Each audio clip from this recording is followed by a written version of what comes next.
Uh, Thank you, everybody, for joining me here on the High Ground podcast. I am super stoked to have everyone come back. I was so excited last week when I heard all of you guys talk about the Phantom Menace because that's what I was going to talk about this week. So I'm happy to have you guys all back. Thank you so much for joining.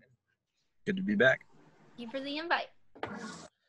All right, beautiful. Well, why don't we go ahead and jump into it? So the Phantom Menace came out. This was an event movie. It being a first, right? We had no Star Wars for over a decade, and then we had this come out. So I figured we'll do the clockwise thing, and I don't know if you guys are in the same orientation, but Travis, I gotta hear about your experience with going in and seeing the Phantom Menace. Oh man, the Phantom Menace, like the word hype wasn't really a thing back then, but the hype was very real. And I think the way George Lucas, like just the way history, the events laid out were very fortuitous in that he had just released the special edition in 1997. Mm-hmm. And so coming off of that, like super excitement was the announcement of episode 1. And so you had just about 2 years to wait for that, and it felt like forever. But I just remember gearing up. Like I started collecting Star Wars Insider magazine at that time and reading every little thing I could. So I knew like pretty much the whole like plot of the movie before I even watched it. And like I knew all the characters' names. Like they had all the Pepsi cans and stuff that you could collect with their character faces and stuff. I collected all of those. I even found a golden Yoda Diet Pepsi can. I was so excited. I was in high school, mind you, and I saw it in the garbage. And I had no shame. I just dove into the garbage can, like, and pulled it. I was like, I found a Yoda. Yeah, and like everybody's like, whoa, freak. So those were the dark. So it is times. Another man's treasure. I get it. And it was even like kind of crinkled, you know, and I like had to like blow air into it to get it back into shape. Oh no. But I didn't care. So worth it. So worth it. And then I ended up losing them later, but it's okay. I have the memory. I remember my dad taking me to the theater like the day before to get our tickets, and I was so shocked we didn't have a line to wait in. It was like 2 p.m. and I remember we were thinking, we're already here at the movie theater. Why don't we go see a movie? And the thing that had just come out was The Mummy with Brendan Fraser. And so me and my dad watched. Yeah, that's a classic. Yeah, and then the day after we saw Phantom Menace, and it was so good. Anyway, I mean, I was 14, so of course I loved it. How about you, J. Kev? So a lot was going on for me when this movie came out. Of course, I was also very excited because of the re-releases of the originals. I was one of the few Gen Xers who were like, yeah, the digital effects are awesome. I'm glad he added them. Most people seem to hate it, but it's for the same kind of reasons we talk about every generation seeming to have a bunch of people that don't like anything new because they like what they loved growing up as kids when they did not at all like try to critically analyze anything. Yeah. So that's just kind of like they have this nostalgia bias. So I, at that point, I was already trying to tackle some of that in my life. I had just 11 days before it was released, I graduated from college, and 10 days before it was released, I got married. So it was a busy summer. Then I would go overseas like a few weeks after that. So in between, some buddies and I went to see the Phantom Menace, and we were super excited. And I don't hang around with toxic people as a rule, so we were all having a good time and really enjoyed it. It was different, but we looked at the new special effects and everything and thought, wow, movies have come a long way, rather than, oh, this isn't like what I'm used to. So I was just really excited just to have new Star Wars content like I am today. And I just remember thinking, this is going to get better and better. We'll get to the Attack of the Clones in another podcast maybe. And I still liked it. I wasn't as excited, but then of course the third one was just phenomenal to me, and to a lot of people. But yeah, I loved it. Awesome.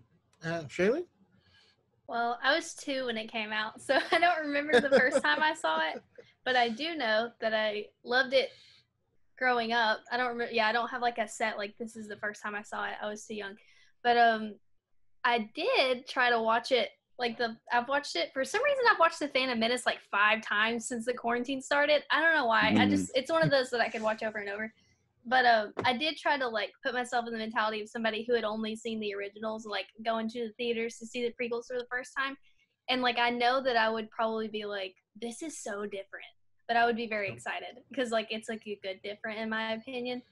But I do know that if I had seen it in theaters the first time, I would be like, this doesn't even feel like the same. It doesn't have the same feel. Like it's so different. So I don't know if it got much hate immediately. I don't know. Maybe somebody can answer that for me, but I imagine some people might have felt that way too. Was that a thing? Mostly were questions for a while. So it's kind of like with The Force Awakens. A lot of people were really excited just to have new Star Wars content. And then, some of the voices started emerging of, well, this doesn't make sense. And then everybody gets on that bandwagon. But yeah, and the internet was just sort of emerging still as a medium for people in the late 90s. It was not, there weren't all the social media things that we have today. So it wasn't quite as like, just wildfire that just exploded when the movies came out. But it, things got around and people made their reviews, and yeah, it was interesting. Either way, I know I would have loved it. Oh yeah. It was so hype. Yeah, like I said, it didn't get the reviews, and there was some hate, but it was a lot quieter then because, if you weren't looking for it, you didn't see it. You'd have to look for it to find it or be accosted for it. But back then, those are the days when we used to hide that we liked Star Wars. So, True. So yeah, that's right. I think the real hate started to flare up after Attack of the Clones, because that kind of, just something about that movie, a lot of people were disappointed. And I think The Phantom Menace actually didn't really disappoint necessarily as a movie. It's just, I think Jar Jar Binks was the one thing that people hated on the most. Yeah. But the movie itself, I don't think anyone really was that pissed off about. Because there were the big memorable moments, right? Like the pod race, but especially the fight at the end with Maul. So that was what a lot of people were talking about. And that's what George Lucas and company were banking on anyway. But he was also, as we all know, banking on Jar Jar Binks being the key to everything in Phantom Menace. And he was so disappointed at the reaction that he got. Yeah. Because I rewatched the making of for the Phantom Menace, and just hearing him, he says that quite a bit. Jar Jar is the key to everything, and that it's so funny. It just makes me laugh. Also, I have to say, I have so much more immense respect for Ahmad Best. Yeah. Watching him perform Jar Jar, like you can hate the character, but we all forgot that was a real guy doing the stuff. That's how good his performance was. That's just yeah. Yeah. And the hate that he got was awful. And this is even, there were 2 actors in that movie, especially, that got a lot of hate, and neither one of them were girls, which is kind of the surprising thing. Although Natalie Portman got her own from Hollywood, she couldn't get a job for a while, even though she was in the biggest blockbuster, of the time, and they still didn't want to give her. She's talked a lot about this. It almost ruined her career, as it did a couple of others. Oh. Star Wars fans, gotta love them. Yeah. If it wasn't for Taken, Liam Neeson, he'd be in the gutter. All right. So real quick, lightning round. We're gonna go around for your favorite character in the movie. Travis. Darth Maul, I think. All right, Jacob. Oh my gosh, it's really hard. Obi-Wan, maybe. All right, Shaylee. It may be too basic, but whenever I watch it, I think Qui-Gon's my favorite. All right, He's and just so wise.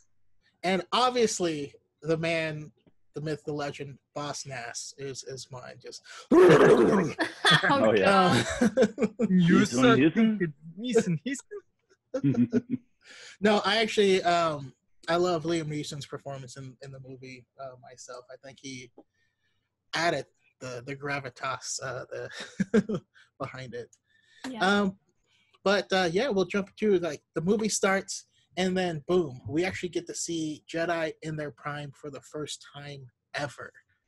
Uh, like we always only dreamed about that or seen it in video games or whatnot. And yeah, I mean, how did you guys feel? And sorry, I'm going to switch up a little bit. We'll start with Jacob.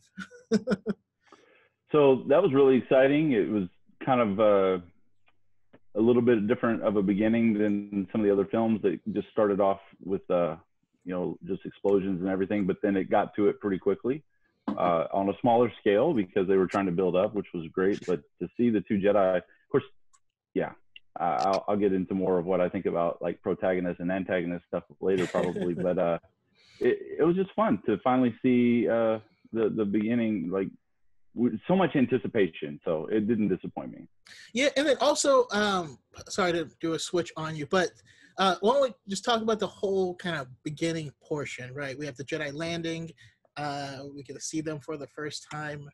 We get to see some vaguely Japanese, then they drop down to the planet, and then we go to Urugunga for the first time. Just kind of your thoughts on the beginning of the film. Yeah, so just seeing new locations like the one that's in your background right there, the underwater escapes, the just even the forest of Naboo, like yeah.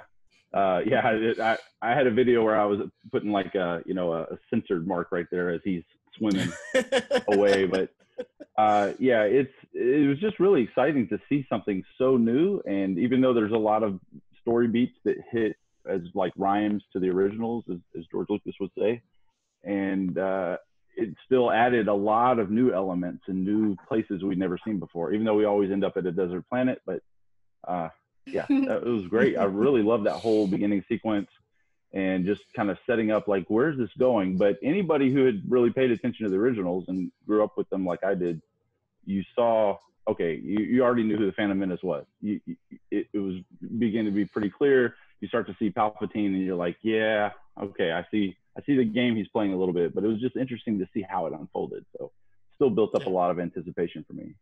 And the beautiful part is in these films and even in the Clone Wars series, we all know it's Palpatine, but they never reveal it. There's one scene where Padme is talking to him and she leaves and he has this like little tiny like hint of a smile just starting, and you're like, oh, I got you.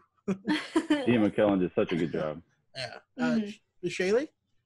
One thing, whenever I watch the original trilogy, and it's supposed to be this way because it's like after a war and the Empire's taken over and it's kind of grungy, like everybody's kind of just getting by. But one thing that the beginning of the Phantom Menace does really well is like set up like just like bam, bam, bam, like space station Jedi with full awesome fighting that's like way better than what we've ever seen because they're more trained, and like all these awesome locations. Like it really just like set a good tone for the prequel trilogy, which is supposed to be like the peak of the Jedi instead of just like in the original trilogy when it's kind of like everybody's just getting by. So like that's one thing I love about the whole beginning of the Phantom Menace. It's like bam, bam, bam, like set the tone and the like the grandness and the awesomeness of like Star Wars and like the Jedi and the Republic and all that. So I just love how it set the tone. It's so good. It's a little much sometimes, like like the Force dash, but it's amazing still. Yeah, Force speed is weird and unnerving. It's a one-off. Yeah. Hey, you know what? Actually, that's Force speed was already canon before that. Yeah, and it's many just people like don't remember, but in a little movie called Ewok Adventure, my favorite. Teak, you know, the little white guy that zooms around? Do you not remember him? I've seen it. No, You don't no. remember that? It's been decades since I saw that movie. I mean, I Okay. did watch Caravan of I've seen Courage, it. and but I dumped those There's this memory little files. furry. It's this little furry creature that like hangs out like there's like the little girl and like she's lost in the forest, whatever. And he's her little friend, and he just like he's really cute, and he like zooms. He's like a Flash. He like zooms everywhere he goes. He's like on crack. It's so funny. Was it Sorry, the Stockers or Krish guy? I don't remember. His I name's cleared my cache. Yeah, me too mostly. Well, you'll see. You watch it. Watch those movies Oh, again. I You'll gotta see. find it. I gotta watch it. Now Legends, of course, but yeah, still Yeah. part It's of just the the history. beginning of the Canon to Phantom me. Menace can be like a little try hard when it was setting up the Jedi for the first time, but I love it. Well, Yeah. that's what was cool is Lucas went full out. He went Yeah.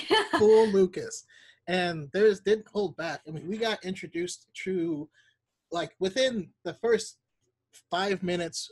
We see a new location. We see a bunch of new species. We see a bunch of new droids. We get introduced to destroyer droids, which are badass to me. I've always just like, I mean, how do you win? We got to see new force abilities. We got introduced to intergalactic trade law. Yay! And when I was little, I had no idea what was going on, but I liked it. Yeah. Yeah. I mean, that's I'm how I much was with the older. originals. I just really didn't understand the politics. In fact, all the scenes were kind of jumbled for me until I got old enough to like go back and rewatch the originals in order and say, "Oh, that's the order that happened in." So Yeah. I'm sure that was the same with the prequels for a lot of people.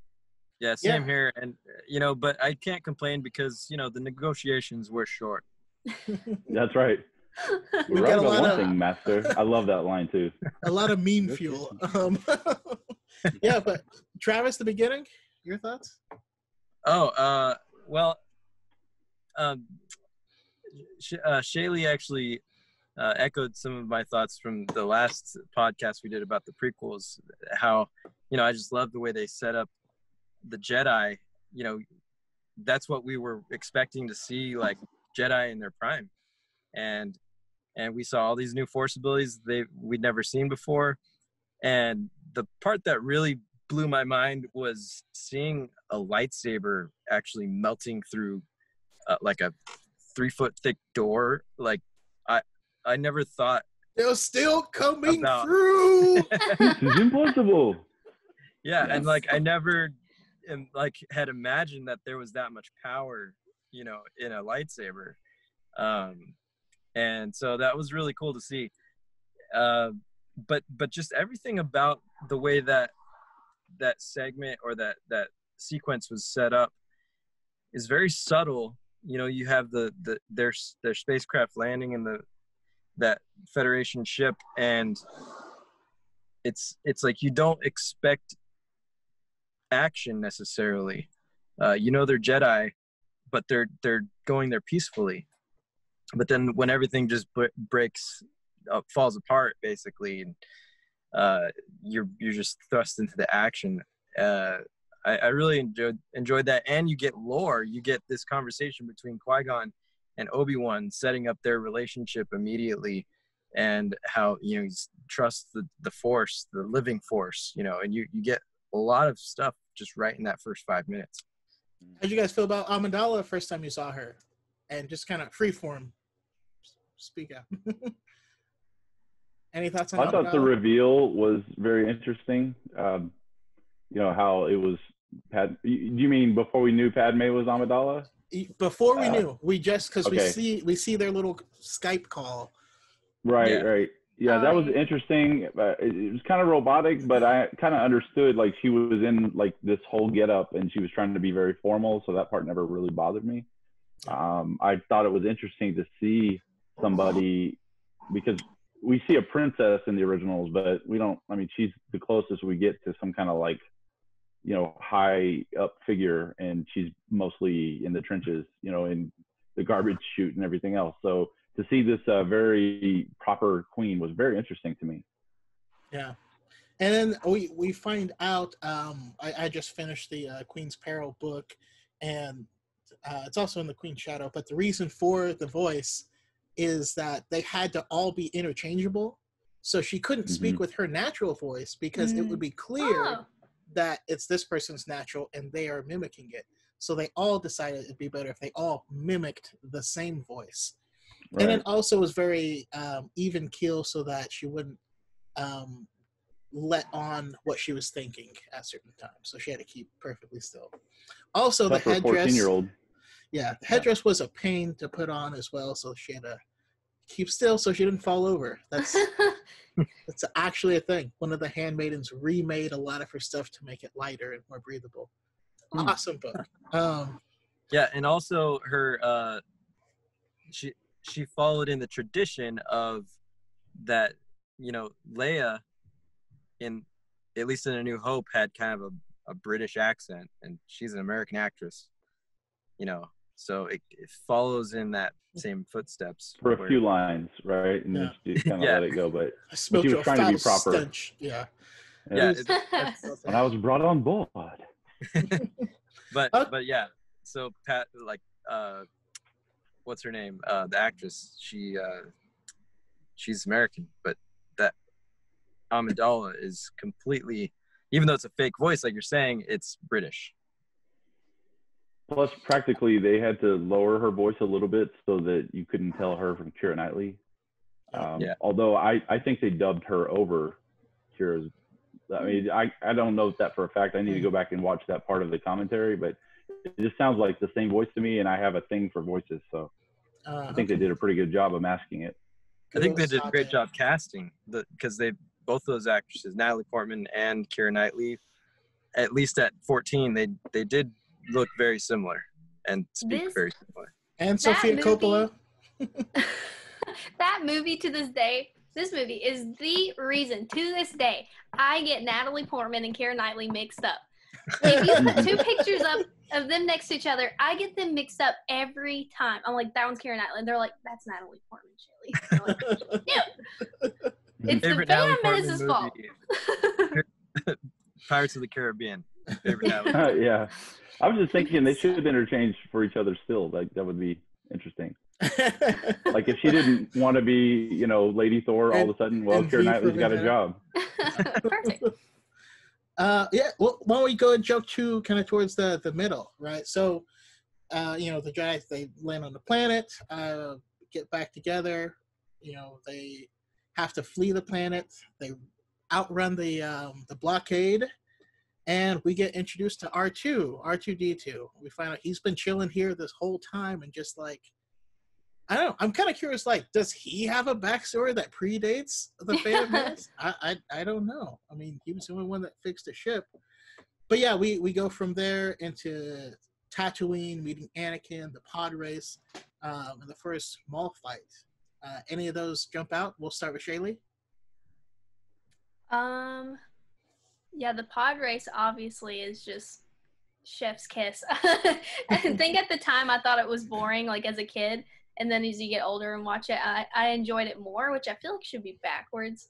But I love the pod racing scene. I think it's very different from the rest of the movie. And then it's so bizarre, but I almost forgot as a kid about that first Maul fight. Mm-hmm. I completely forgot about it. And then the more I rewatch it as an adult, I'm like, I forgot this is a thing. It's actually really cool, like that first fight, and I'm sure it was so hype in the theaters. Like anytime you got to see the Jedi like let loose, it was like and like Anakin drop. And then so the Tatooine part, there's a lot of good moments and a lot of moments where I'm like, this is dragging a little bit. But definitely the pod race. Sebulba's pod racer sound gives me so much life. I don't know why. Every time I watch that movie, I hear it. I'm like, childhood. It's so good. God, the scene where he's right behind Anakin, and you just feel the yeah, and then and then at that moment, that's when the music starts creeping up and up and up. The music is so good in that scene then too. It takes off. No music until the end of the final lap. Oh my god. Yeah. So the way they utilize the silence to build tension in that race, it's genius. Yeah. And I'm like a big Sebulba stan. I love Sebulba so much. Like his character design is really cool. Like it was like another like setting the tone for like the grandness of Star Wars prequels, like how like visually it's so stunning. He's got a cool character design. I love Sebulba so much. He's scary. Walking on sand. Yeah, no, he was like it was a spider, a monkey, and a camel is what they put together to come up with Boba. I would not have known And that. so one of the things I love is when Watto rolls the chance cube, the background behind it is that it's a loaded dice, and it's supposed to land on red. And so because it's only red around 4 sides, right? And as long as you throw it a certain way, it should never fall over on the blue, from what I could tell. Yeah, but it was actually weighted too. Like it was right. like it's a loaded dice, and so he was cheating, but it didn't come up, and that's why he instantly got mad. He's like, "Well, he's not going to win anyways," and that's why later he's like, "It wasn't a fair bet," and you're like, "Well, how do you know it wasn't?" Either way, yeah. I thought you were gonna bring up how in that scene Sebulba's in the background getting massaged by Twi'leks in preparation for the race. I mean, he's having a good old time back there. Yep. If you got it, gangster life for you. If you got it, flaunt it. You know. Even the little dice thing though is such a even though it's like such a small moment, it's one of those moments where I was like, the Jedi are so cool. They can do anything. Like the Force is so useful. That moment though just about everything. Yeah, right, exactly. That moment shows a little bit of a sort of a conflict, I think, in Qui-Gon. The whole movie, he seems to be like, we're just going to allow the Force to guide us. We're not going to worry about things. And yet he interjects himself there. It's like fate is not going to be just left up to fate. I'm going to decide it. You know, I'm directly going to manipulate this outcome. And he did. So it seems like he's not totally convinced of his own ideals, sort of the Force, but it's still. That's another reason he's my favorite, is because it's not so like clean cut. He's very different. He's very like, but it's not in an evil way. He's just very wise, and I think he knows that there's certain times where you do some things, but like instead of being so strict Jedi code, like I'm an angel. That's another reason I love Qui-Gon. Speaking of angels, are you an angel? I hate that line. Why are there angels in Star Wars? No, but in the Clone Wars, we actually see one. On the planet of Diego, I think. Yeah. Iago. And in the Clone Wars, Obi-Wan goes to Iago and actually meets one of these angels. And I'm definitely gonna put one of these on the screen so we can see what it looks like. Oh, I'm hype. Not only that, but we got cameos by Quinlan Vos and Aura Singh during the race. Aura Singh, yep. Yeah. And also it makes me happy when I see the Sand People do their like thing, because I know that one of them just did this once and then they played it back and forth in the original. Yeah. Right. In A New Hope. Yeah. Never noticed. And they so, did that, reversed it and forwarded it a few times. Yeah. So that's where that comes from. But yeah, I mean, I love it. Love being able to see, Tatooine kind of meet them. But Travis? Yeah. You brought up Aura Singh, and that's one of the characters that I knew, like, way before the movie came out, because of Star Wars Insider. They had a whole, I think, like a cover where she's just on the cover. And I thought, man, that looks like a cool character. I can't wait to see her in action.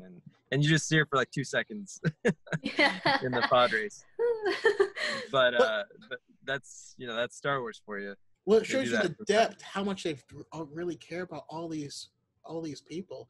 There's a really brief cameo in The Force Awakens by Bazine Natal, and she's the girl in the all black who calls and tells the First Order that these guys are here at Maz's place.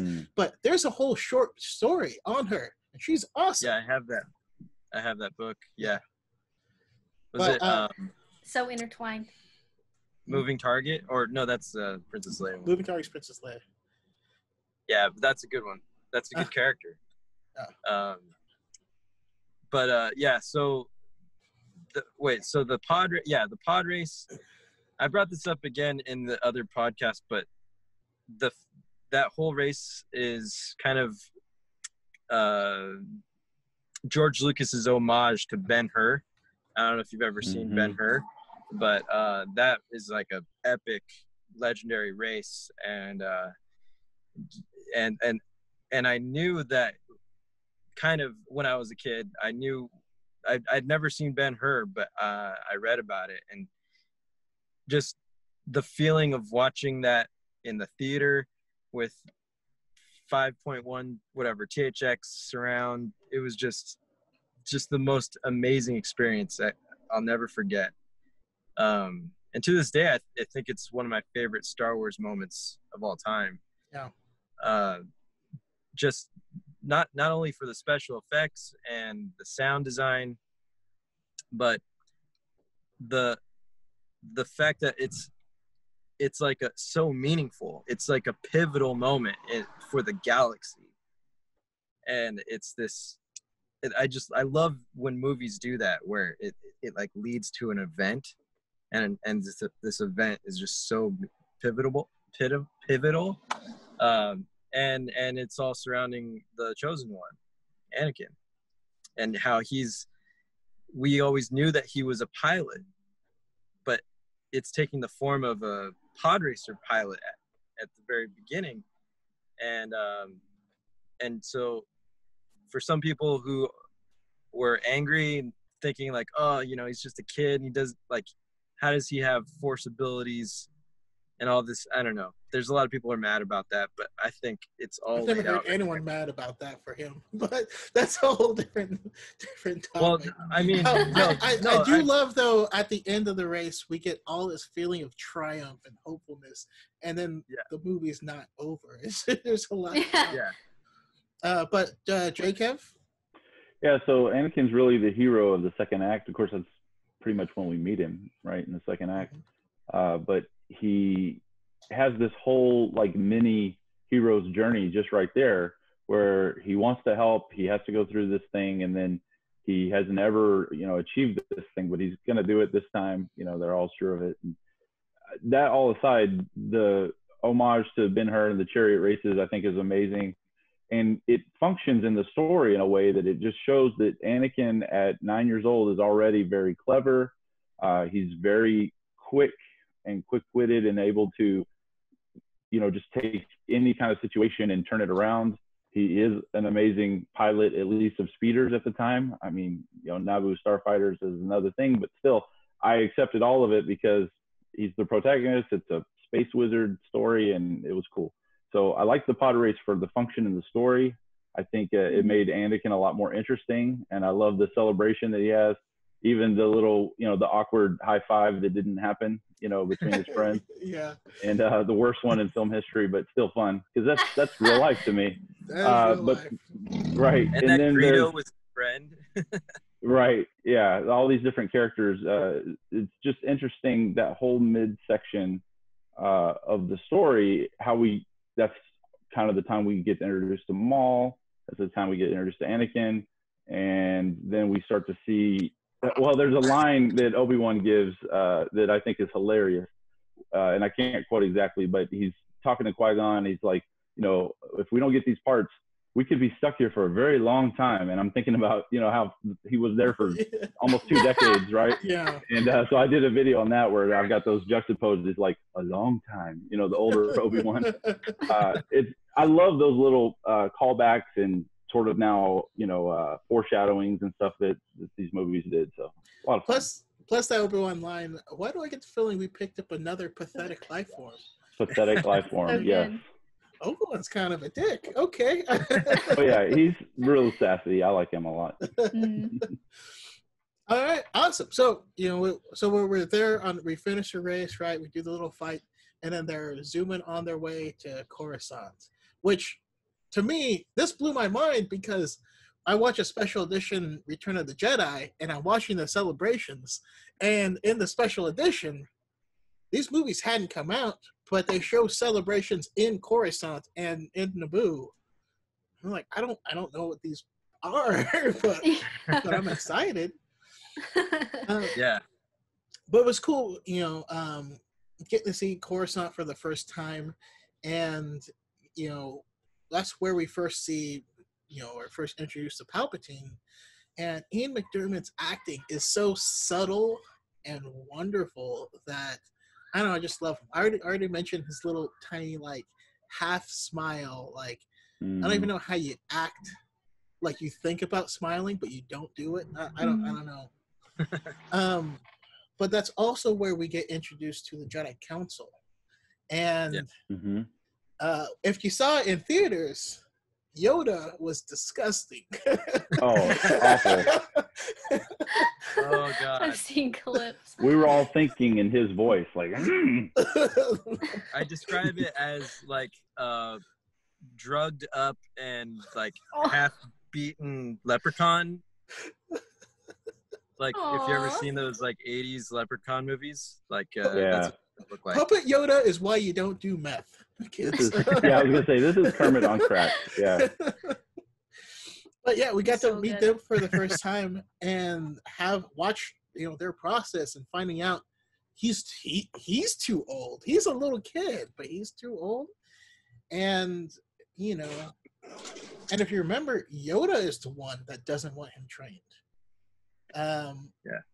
Basically what happens is everyone eventually votes against Yoda, and he's like, I think this is a terrible idea, but I sense much fear in you. also, this is the second time we've had midichlorian talk, so I'm curious on because this was a hot button topic when this movie came out, midichlorians. But yeah, I want to hear your guys' thoughts. Travis, you have the I'm more of a fan of the treble chlorians, to be honest, but the midi chlorians are great. Very necessary. A base chlorine guy myself. Yeah. Oh my god. No, I mean, I hate you all. to me, I've always been really interested in like genetics and biology and stuff like that, science. So the fact that they broke it down to a science did not bother me.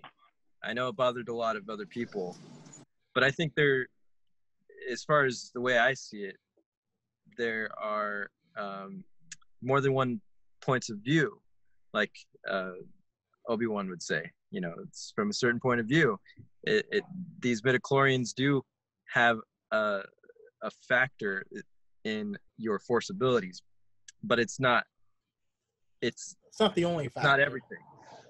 Yeah, and so there's place for mysticism, and the fact that there was some sort of scientific understanding that was developed up to a certain point by the Jedi to realize that they're midichlorians, just like the way hundreds of years ago people didn't know about germs, but they knew about filth, so it's kind of the same concept.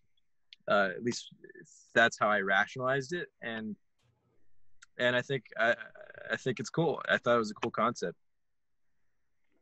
Yeah, and also, sorry, so that's just the midichlorians, but the whole part of Coruscant, the Senate, Jedi Council. I did want to say Coruscant.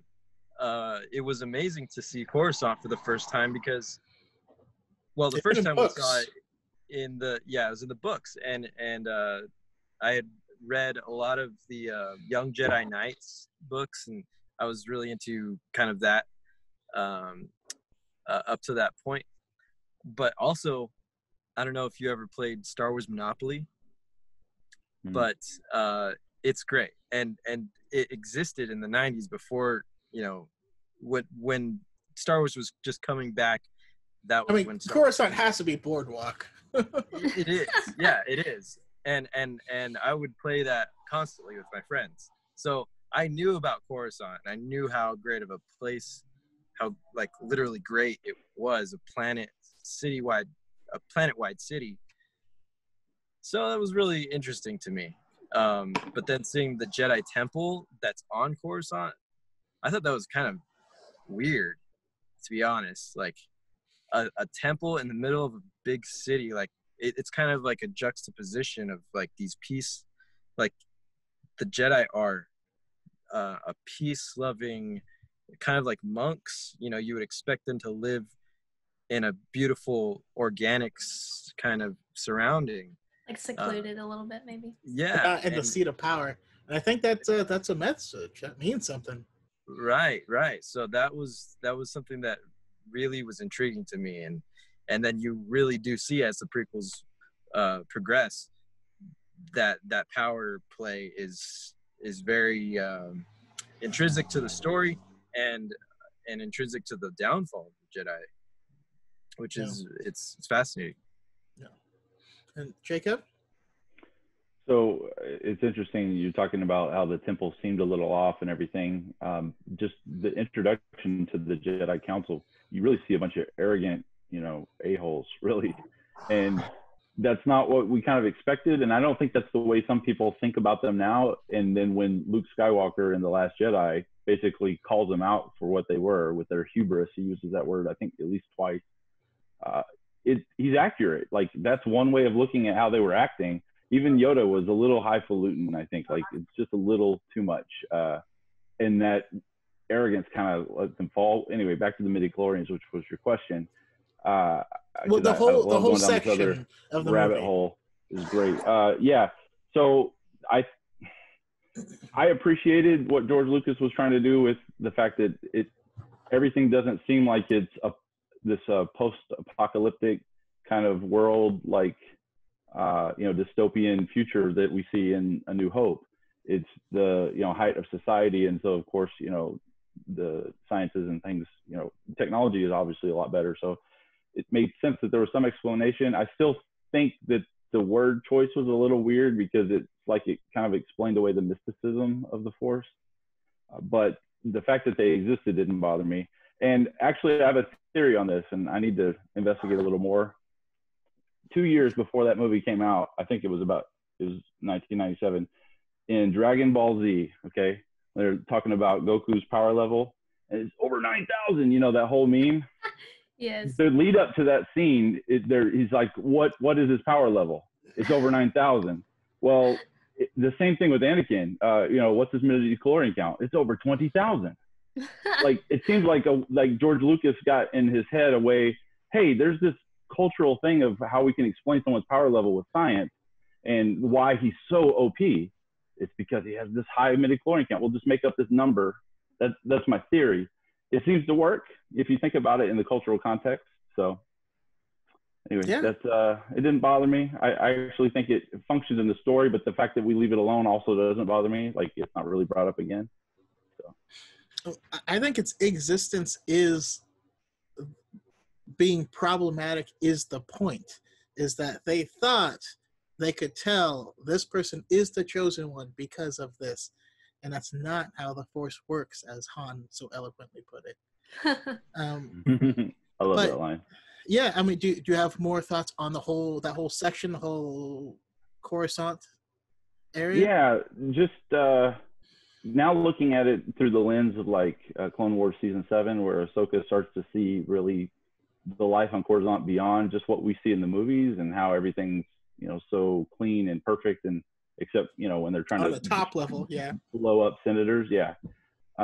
It is actually really interesting to think about, like, all the different levels of society of Coruscant.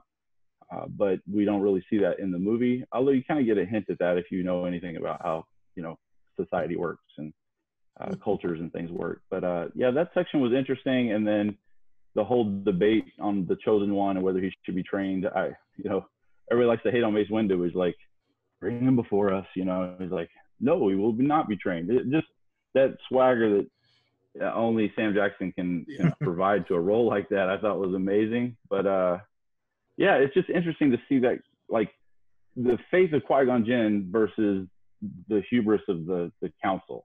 You kind of see, okay, I kind of see why this guy is a little bit opposed to the council at times. I get it. Yeah, so, yeah, it was great. Still, who's the protagonist of this film and who's the antagonist? Like, those are still a couple of my big questions, because there's not really a clear one at all. In the second act, there's a clear protagonist and there's a clear antagonist, but they don't actually interact other than Anakin falls on the ground and then Maul, flies over him. That's about it. But that's true. Still, it doesn't bother me because it's like this movie is a first act to a 3-act play as opposed to it doesn't have like it as a standalone film. The Phantom Menace would have some issues, but the fact that it's part of a bigger story, it doesn't bother me at all. I would say that the protagonist is the light side and the antagonist is the dark side. I mean, that's good. That's one way to look at it. No, but you're absolutely right. George Lucas originally wanted Obi-Wan to be the protagonist of the entire whole trilogy. Yeah. And he changed that, and that you kind of see that, But Shaylee? Well, as far as the midichlorians go, I'm a genetics major, so kind of like Travis said, like that part is like, oh yes, a scientific explanation. Phew. But I also don't like it because if you really like, Star Wars is more of a fantasy series than a sci-fi series, so I do enjoy the mysticism of the Force and like it as like a religion more. And that's one of the things I love about The Last Jedi is how it brought that back so much, the mysticism. Love it. So, like, that's a very complex relationship I have with the midichlorians. There's things to love and hate. I'm like, I dog on them for fun.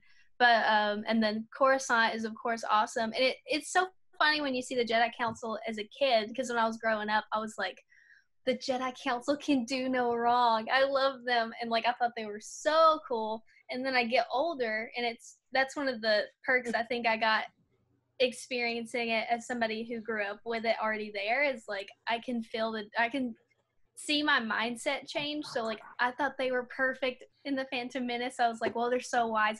And then I get older and I'm like, that's so interesting that like yeah, like they're like kind of egotistical. Like you can tell they're kind of above it all. I think they are. And then it's interesting that there is some conflict between Qui-Gon and the Jedi Council even, like, because I don't know why I never registered it as a big deal, but Qui-Gon really did go against the grain a lot, like, of the council, like, even in this one movie, it's an interesting conflict how there is a variety of mindsets in the Jedi Council, or not the Jedi Council, but the Jedi as a whole, because, like, as a kid, I was like, oh, they're all perfect, like, except Anakin, and that's it. But, like, it's a lot more complex than that, and I think that that's one thing this movie does a good job of, too, is that we're, like, the expectation is, like, oh, here comes a Jedi, and then already right off the bat, there's, like, that, something's off. Yeah, from the first interaction with Qui-Gon and the Council, once you know it's there, you just see that they're already just annoyed with this guy, right? Like, yeah. They all roll their eyes collectively. It's kind of interesting to watch now, like you say, yeah. years later. Their interaction with Anakin was so cold. That's the thing that strikes me. Anakin, like, grew up on Tatooine and then came to Coruscant, and I just can't. I would be so scared. I would be like, this is so overwhelming, like sensory overload. And then they're like, he's scared. It was like so cold. And like they were like, are you scared? And he's like, no. And they're like, we can see through you, you know? No. I would be like, isn't that interesting how Yoda, he senses that he has fear in him and that leads to the dark side. And then later on in Empire Strikes Back, he talks to Luke and Luke's like, I'm not afraid. And he's like, well, you will be. And so that fear, the scene was terrifying as a kid. Yeah.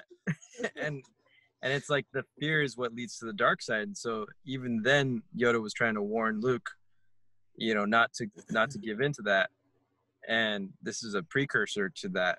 And just that connection itself is cool. But really I think they are really dealing with him in an extreme way. And it's interesting to look at it and say, yeah, they're not perfect and they're actually blind right now. They're going through they're seeing the uprising of a Sith for the first time in centuries. And they don't even believe it for a while. I don't see how that's possible. Exactly. They're in denial and they're so like stuck in their ways that this is how things are done. This is how we train Jedi, and it's like they don't realize that something unprecedented is happening. And so in desperate times, they call for desperate measures, and you have to adapt to circumstances that you've never seen before. So in a way that you can kind of excuse it because they don't have the experience, but then also you can see the weakness in just always going by the book for them was their downfall, because that's what the emperor knew was a weakness for them. Mm. Yeah, definitely. And also, just a fun fact, we also get to see the ET species, Yeah. right? And Oh, yeah. there's actually a That's little funny. backstory on them, and they have a home planet. Their home planet is named Griblis. Griblis. Yeah, And Spielberg it's backwards. Spielberg spelled backwards. Yeah. I love That's the so way they good. name stuff. I was a little disappointed not to see a group of elf guys, from Alf. What do they call them? Here, kitty. Yeah, I don't remember. Alien life I've form. never seen that. Oh, you gotta watch it. It's on Staple of YouTube. the 80s. Yeah. I have the whole playlist. My little brother is terrified of Alf, or was when he was little. And Yeah. there's like a commercial where Alf was singing something, and he's just like, "No!" Like my little brother screaming, and we're like, "What's wrong?" And he's like, "I just hate that singing moose thing or whatever." It is so funny. Yeah. He looks scary. But yeah, now we move on to the final act of the film, right? So the return back to Naboo, right? And meeting with the Gungans, meeting Boss Nass, and having the reveal that the princess and the handmaidens will switch off. We get the battle that was the main trailer, where the tanks roll down the hill. Yeah, You guys dude, remember that trailer seeing that? was so sick. Woo, chills. So we get to see that Misa no have a booba fight, which also leads us to Anakin flying around in space and the duel of the fates. Whew. Oh, So yeah. we're talking the last act. Who did I start with last time? I think Jacob. Shaylee, you want to start? This whole last act really ties in what I think the prequel's strength is, and it's all the politics. I know it's hard to understand as a kid, but the whole thing between it's been set up through this whole movie about politics, but then the whole the war that goes on, and the Gungans and the people that they making peace, and I just love the politics, and I think this movie just does a really good job of incorporating the politics really strongly into Star Wars, which it's always been a part of it, but it did such a good job. And then the last act, I cannot imagine how hype it must have been to see the double blade saber come out for Maul. I bet that was It was so awesome. hype. I wish I could have experienced that. I bet it was so hype. And then the last act also, which I'm sure everybody's thought about this a few times. There's a main Phantom Menace, but it's so cool because it in a way there's Padme's kind of the Phantom Menace, or kind of a phantom, oh, you didn't see that coming. Anakin kind of is, little boy came from nothing, and then the chosen one, and then Darth Maul's kind of the Phantom Menace. Palpy's kind of the Phantom Menace, so it's you can see that theme over and over in this movie, especially in that last act. It's so good. Yeah. It's a very well thought out movie, I think. It's just the dialogue is the only weakness. And I love that you touch on the politics in it, because I try to write myself. I have my own stories and stuff, but George Lucas wrote not only a world but a universe, many worlds, and they all have their own politics and people, and it's insane. Tolkien-esque. Yeah. And where Tolkien was making up languages and stuff, man, Yeah. y'all are much deeper than I go, and it makes me feel inadequate, which is true.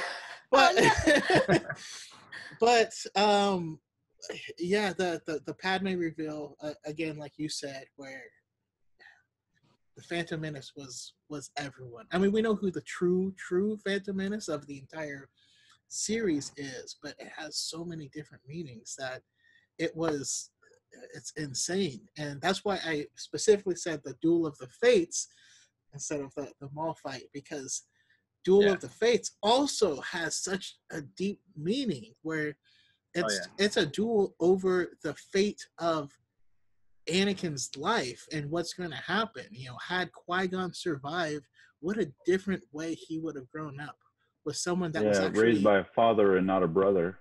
Right. Yeah, and just listening to Dave Filoni's speech in the Mandalorian thing, just explaining that, and then me rethinking the Luke fight in the throne room of like that is the mirror to this Duel of the Fates. This is the fight where it ends up, and I don't know. I just love all of this, and being able to see the other side of that, the fight, like I mentioned before, that we saw from the trailer with the tanks rolling down the hill, and seeing how these droids actually function.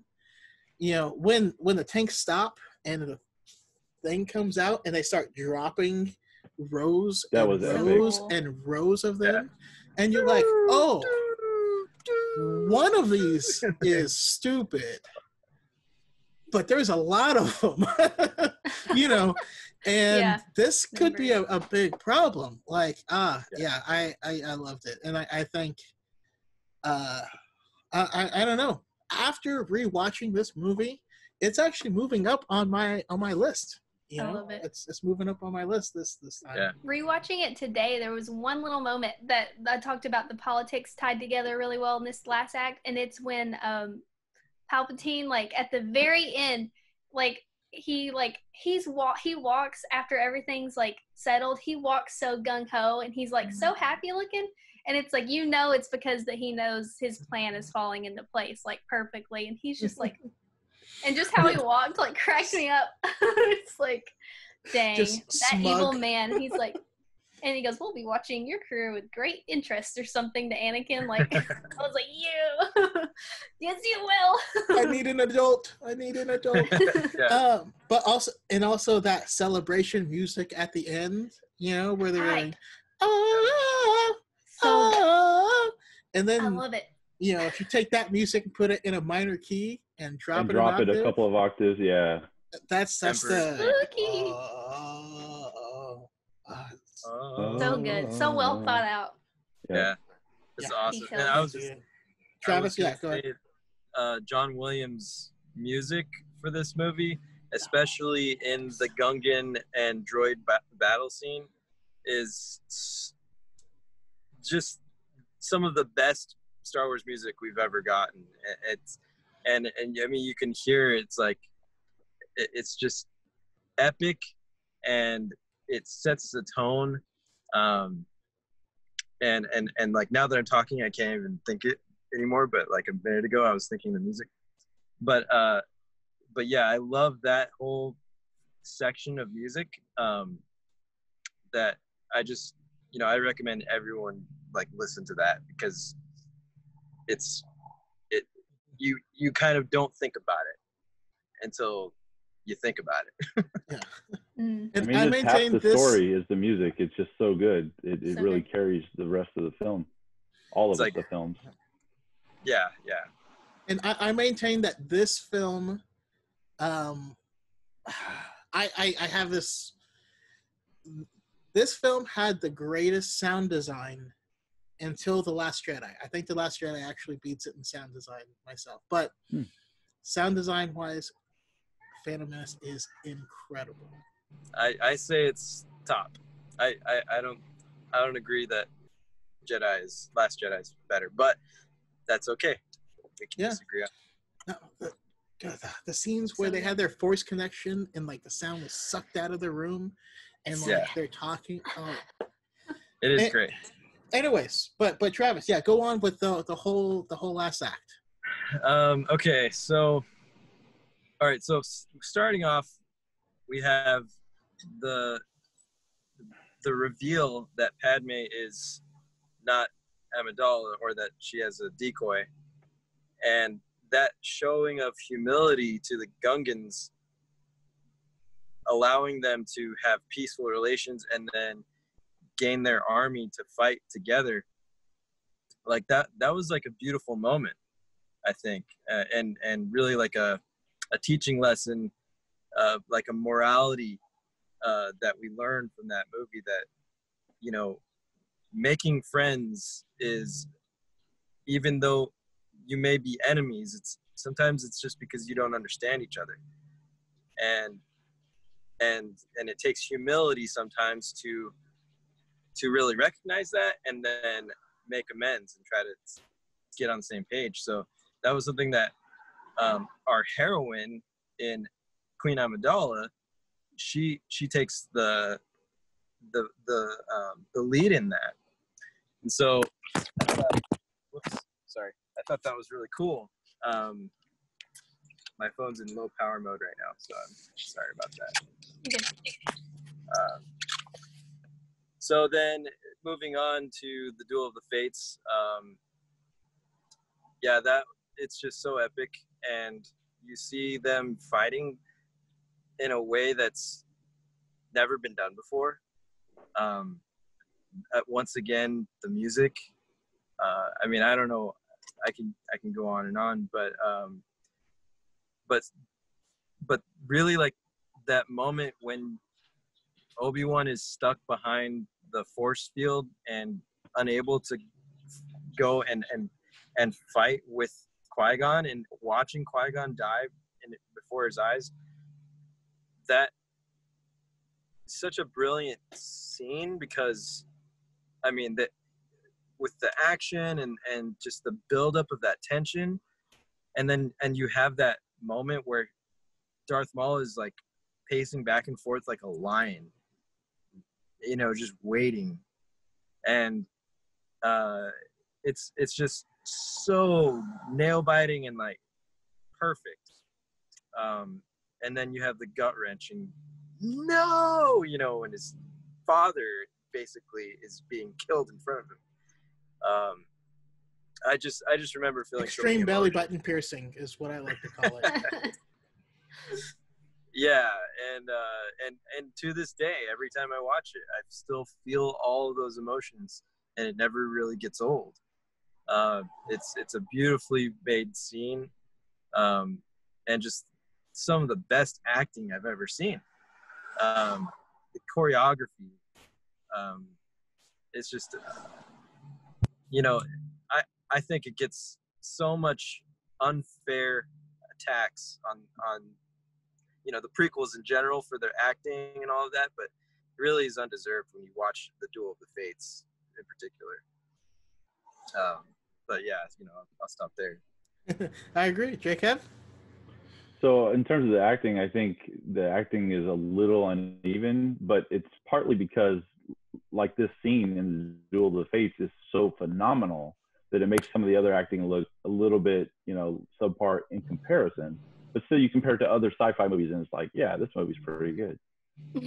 But there's just so many. You can tell where they really focused on getting it right, and that's one of the things they got right. I think even though I groaned at the time and thought it was silly, I still think it's silly, but I enjoy the movie because it's, in the words of Lucas, you're supposed to have a rip-roaring good time with these films. It's not supposed to be taken so seriously. But when Anakin accidentally flies off and, you know, all these experienced pilots can't get into the ship to hurt it through the force field, and he just accidentally turns it the right way. Now it's the will of the Force, and I get that, so it's cool. So I don't gripe about the movie, but you know how he accidentally, destroyed the entire droid army and saved Amidala's planet, sort of on the side there, was interesting. But this whole thing with Amidala being her own type of Phantom Menace, it's really interesting for me to think about her as this 14-year-old queen who has wisdom far beyond her years, and just she's so intelligent. She has to be, because she sort of plays this pacifist throughout all of her roles. Like, she kind of publicly tries to act like one, but she's clearly not one, because she's been practicing with that pistol. And, she just is able to nail people in one shot, just, and the strategy that she comes up with rivals any of the best generals of the Clone Wars, if you ask me.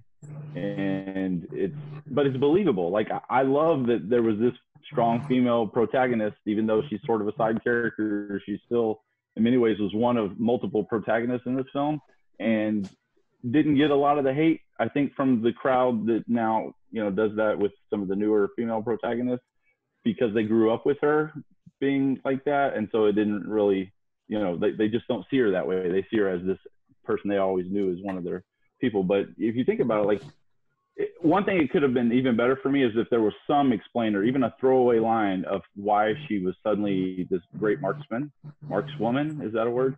A marksperson, with the pistols. And but it didn't bother me, because that's not the point of the movie. So I think all of the third act really works well. I love how George Lucas, and he talks about this in a lot of his commentaries, how you have really 3 different fronts that are all converging together, and you keep going back and forth, and you build this tension up to this final act, and it just, like, which one are we going to see now? And it's all happening at the same time, and it's chaotic, but it's awesome. It's wonderful. So even the Gungan fight, I thought, Jar Jar, I did not understand the hate that Jar Jar Binks got. I actually personally liked him. My first reaction was like, oh, it's like an organic C-3PO who doesn't have as good an English, right? Like, he's the comedy relief. And I always liked him for that. That was his whole point. So, I just don't get the hate that people gave him. I think, like you said earlier, Travis, or Brandon, the actor did a phenomenal job.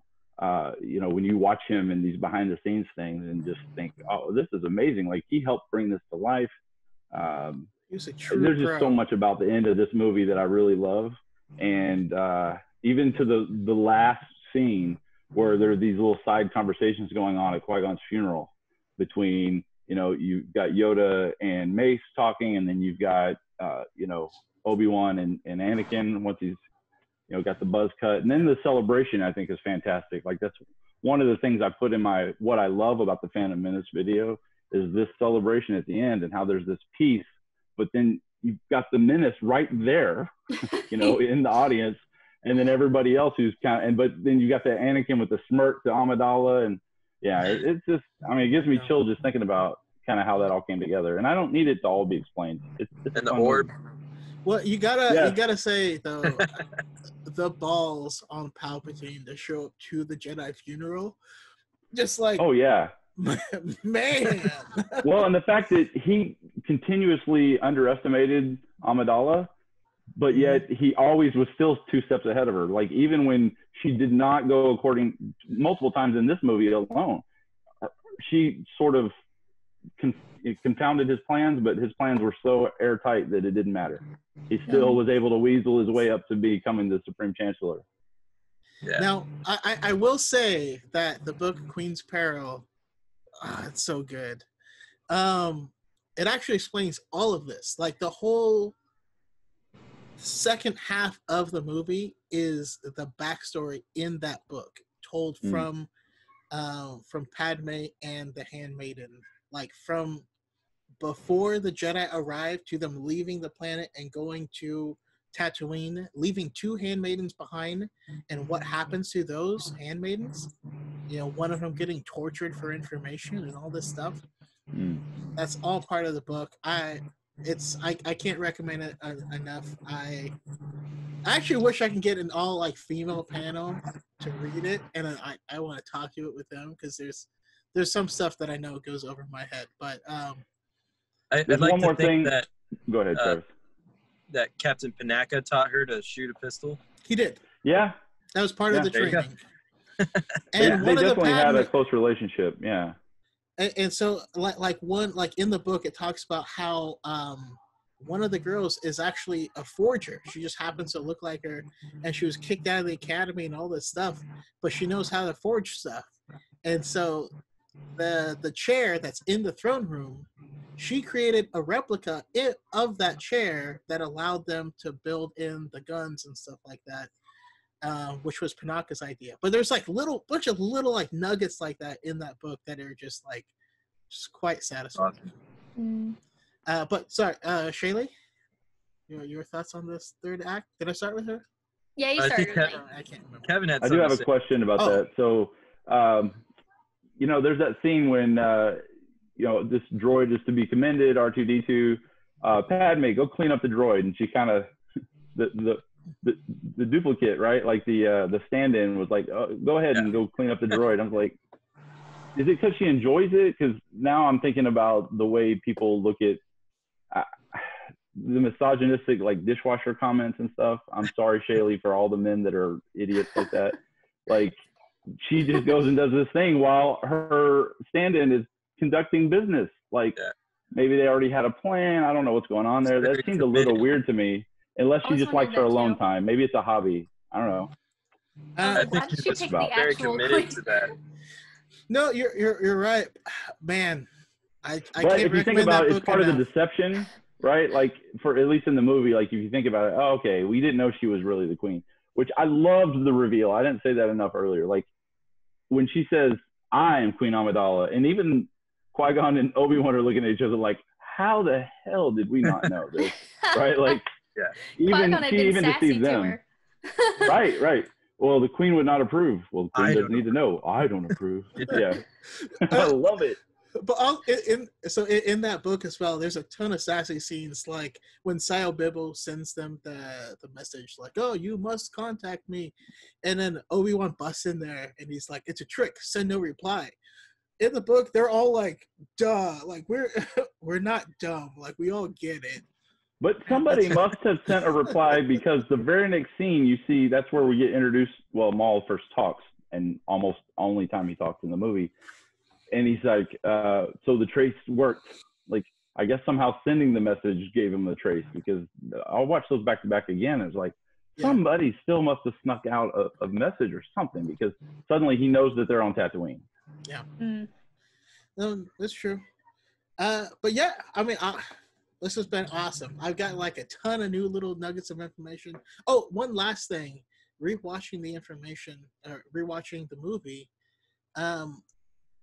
it's clear. It's a lot more clear to me about Anakin's greatest ability, at least before he turns into Darth Vader, which apparently he loses it.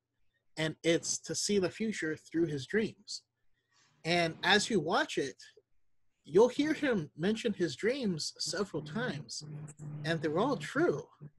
So, like he in his dreams marries Padme, and so that's what he does. In his dreams, he becomes a Jedi. That's what he does. Like there's so many someone times comes to rescue the slaves, or at least, yeah. Yeah, are you here to free us? That must be why you're here. I also like the nobody could kill a Jedi, and Qui-Gon's like, I wish that were true. Oh, there's so many layers to that. Yeah. He's also a master whittler of trinkets. True. Which I think goes unnoticed for a lot of for me, even, I don't even think twice about that scene until Revenge of the Sith, and you see that it's still there. And then you see it again in the comics, the Vader comic, and it's kind of like, it's like a totem, like to bring up Inception. It's like his totem kind of.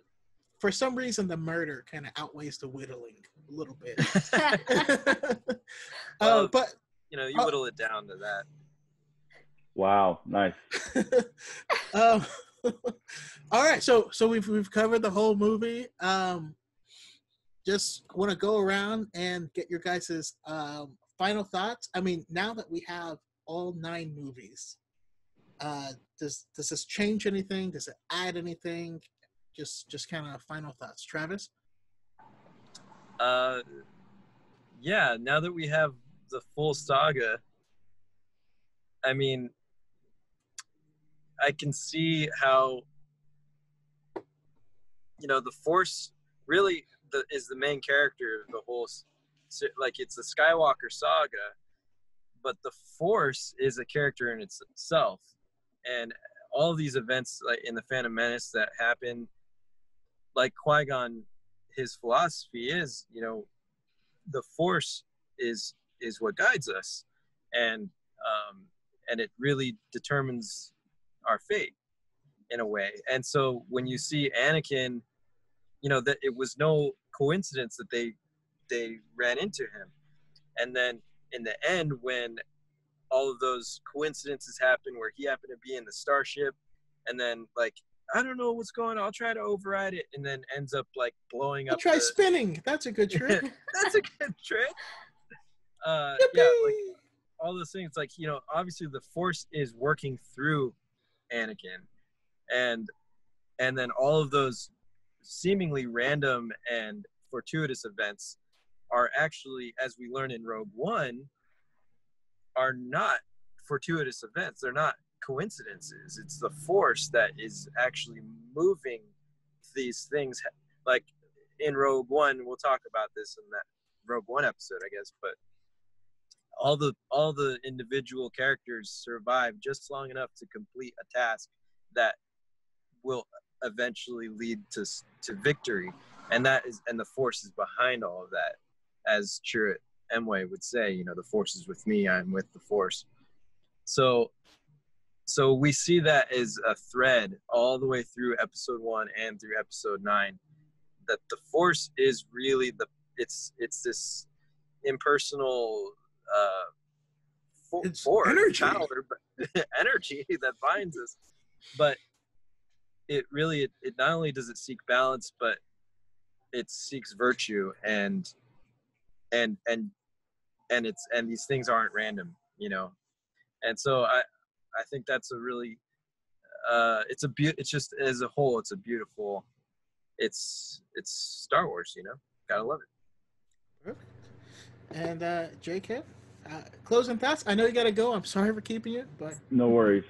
So I think this movie stands up very well to the test of time. I think the fact that it's so beloved today compared to when I first saw it and my generation was way too critical of it overall, shows that, even the movies that are being criticized to death today will most likely be cherished in the next generation, I'm hoping, like I love them now. And if this movie or any of these particular films that had so much love and care that went into them, if they trigger you so much that you're angry and you spend hours arguing on the internet about it, you've got other issues in your life way beyond Star Wars. And so maybe get some professional help. That's my real thoughts on that. I'm Michael Jordan. Stop it. Stop Get it. some Get help. some help. Exactly. I got to use that as a reply one of these days. Oh, awesome. Shaylee, final thoughts?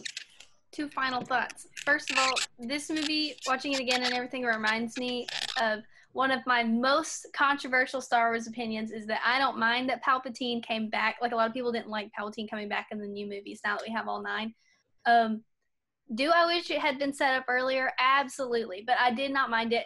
To me, it ties it all the way to the Phantom Menace. It ties it all the way to this movie because it makes it very coherent. Like, who is the bad guy? Who is manifesting the dark side of the Force that keeps knocking things out of balance? It's Palpatine from the beginning, from the Phantom Menace.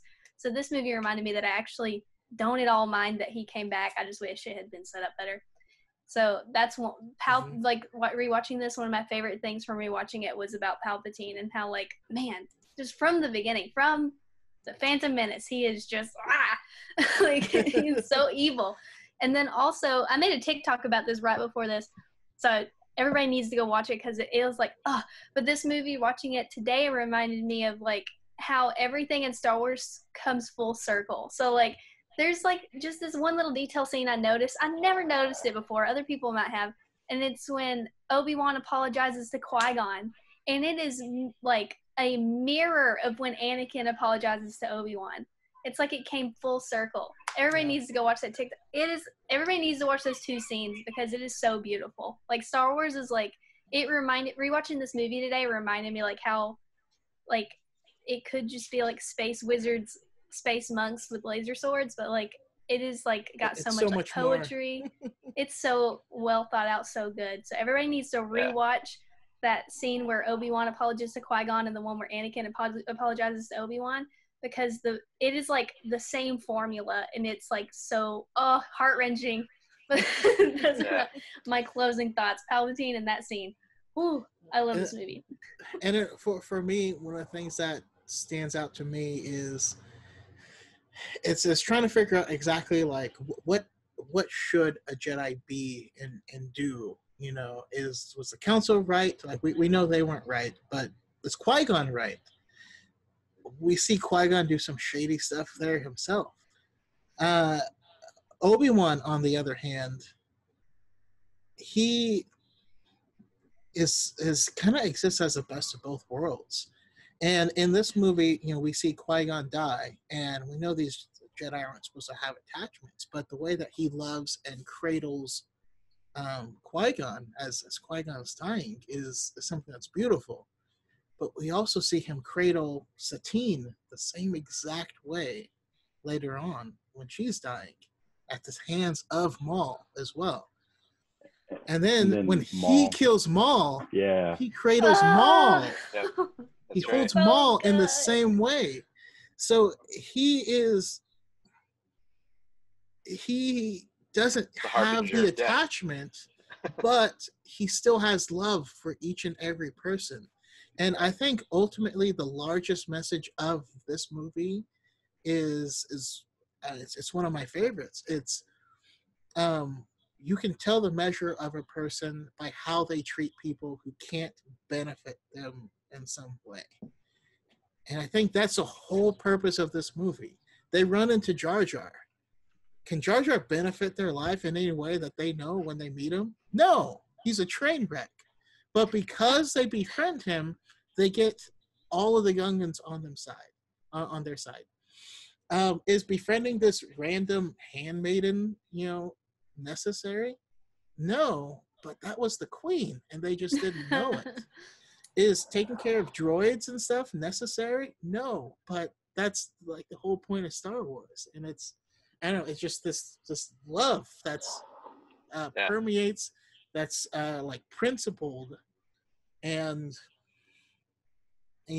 not jealous. Sorry, I'm getting off topic, but it's I don't know. That's kind of what I take away from it. Mm. That's awesome.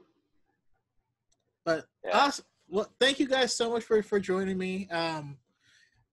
Every time we do this, it runs longer than I anticipated it will. Sorry, I will trim these down and but lastly, I'll go around, and I know Jacob and Travis has traded spots. So Jacob, where can we find you? I'm on TikTok, J. Kevin Parker, also Twitter, also Instagram. I don't do a lot on there, but on all the socials, I'm J. Kevin Parker. My YouTube channel, I'm still thinking of a name, although I've got one in mind. So I'm going to start putting a lot more content on there as well. The Peanut Butter Connection. Sure. It is going to be connected to my TikTok, links. So I'll have that there. Oh, cool. And Travis? I'm on Instagram, The Time Trav. I'm on SoundCloud as The Time Traveler, and I'm on here sometimes. Yes. Travis is an excellent musician on SoundCloud. You should check him out. He's got some good stuff. And last but certainly not least, Shaylee? The only place interesting enough to follow me is TikTok, and it's Shaylo Wren with an underscore between Shaylo and Wren. Anywhere else doesn't matter.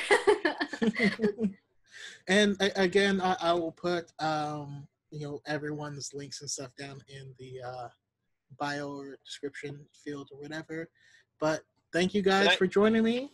Can I ask one last question? Sure. Did anyone else think that the Phantom Menace was Darth Maul originally when you saw the posters? Originally, yes. Absolutely. Okay, because I was like, that's the Phantom Menace. And then it was like a revelation to me when I realized that, no. I held out judgment on that. I was like, I don't even know who this is. Is this the Phantom Menace? But then as soon as I saw Palpatine, I'm like, oh, no, it's him. Ding ding ding. Yeah. We have a winner. It took me a while. What was You that? were younger, right? So I was an adult by the time it came out. So Oh, if yeah, I yeah. didn't see it, That's right. then it's on me. You don't know And- anything about Star Wars. I get that a lot, but whatever. And Travis, if you were 14, that means I was 12. And yeah, I didn't pick it up either. So Well, I actually was I was actually 13 technically. I didn't turn 14 till July 15th. but yeah, I mean, once again, thank you guys. Love all you. May the force be with you May always. the force be with you. The force be Thank with you. you all.